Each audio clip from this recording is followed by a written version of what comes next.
रोजचं आमचं तेच रुटीन असतं बरं का, म्हणून मला वाटतं रोज रोज काय टाकून तेच तुम्हाला बोर करत राहायचं ना, म्हणून मी जास्त व्लॉग्स टाकत नाही बरं का ताईनो.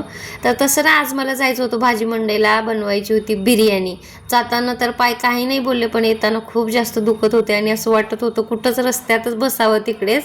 पण हे पिल्लू माझी वाट पाहत होतं, तिला घेऊन गेले ना सोबत तर अर्धा तास जास्तच लागतो आणि चालत नाही ते बाजूलाच. एक तर मला स्वतःच चालता येत नाही, वरून दुर्वाला घेतलं तर वेळच होतं, म्हणून मी तिला घेऊन गेले नव्हते. घरी आल्यावर थोडासा आराम केला, चिकनला मॅरिनेट व्हायला ठेवलं होतं, राईससुद्धा एका साईडला शिजवून घेतलं. दोघी खेळत आहेत म्हणून दरवाजा लावायला गेले आणि माझ्या बोटाला चांगलाच लागला दरवाजा. तर मस्त इथं चिकन थोडंसं शिजत आलं होतं, त्यात मी कांदा टोमॅटोची प्युरी टाकून घेतली आणि हे चिकन ना खरंच खूप भारी लागत होतं. असं वाटत होतं की भाकरी चपातीसोबतच खाऊन घ्यावं. मस्त ते शिजत आलं होतं तोपर्यंत कोथिंबीर कट करून वरून टाकली. छान चव लागते बरं का. भातसुद्धा शिजला होता.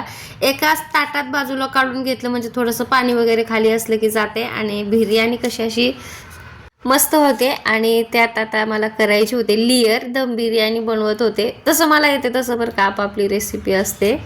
आता कोळसा सुद्धा होता माझ्याकडे, कारण की मला बिर्याणी नाही असं दम दिलेलीच आवडते. थोडंसं वरून तूप टाकलं की बघा किती छान धूर निघतो ना आत. मस्त बिर्याणी झाली होती खरंच नाही ना, खूपच भारी झाली होती. असं काही आमचं असतं बरं का. करमलं नाही तर मी माझ्या आवडीचं जेवण बनवते. व्लॉग आवडल्यास लाईक सबस्क्राईब करा.